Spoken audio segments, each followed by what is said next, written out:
видео обяснява как да се настрои биомикроскопа спрямо специалиста и пациента.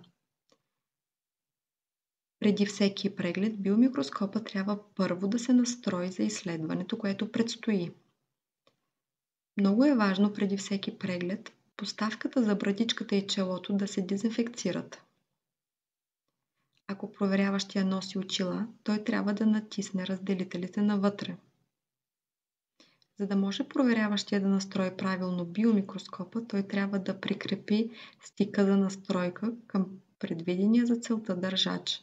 Ако нямате регулиращ стик, може да използвате бял лист хартия като алтернатива. Важно е фокусът на биомикроскопа да попадне върху листа, в противен случай могат да възникнат грешки в настройката. Сега проверяващия настройва окулярите така, че да вижда ясен образ. Важно е да регулирате окулярите от посока плюс в посока минус. За да постигнете това, развъртете окулярите до край и след това ги завъртате бавно обратно, докато изображението на процепа се види ясно. Започнете с едното око и след това преминете и към другото. Това е много важно, за да се избегне акомодация от страна на проверяващия. В противен случай изследването може да бъде затруднено. Подсигурете се, че корпусите на системата за наблюдение и осветление са свързани.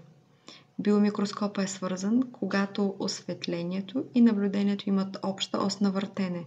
Това е случаят, когато изображението на светлинния сноп не се движи при завъртане на осветлението навън и навътре.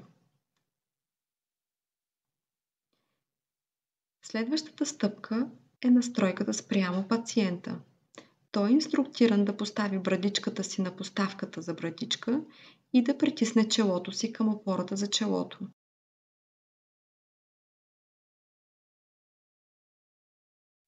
След това опората за брадичката се регулира, така че марката да е на нивото на окото.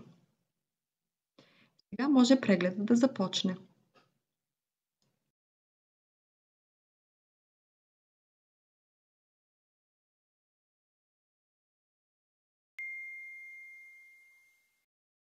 Кратко резюме за това как да процедирате, когато настройваме биомикроскопа. Подготвителни стъпки.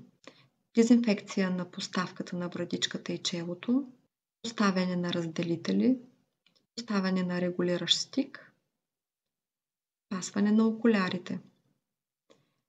Проверка на връзката между наблюдение и осветление спрямо пациента. Регулиране на височината на масата, регулиране на поставката за брадичката, проверка на марката дали е на нивото на окото.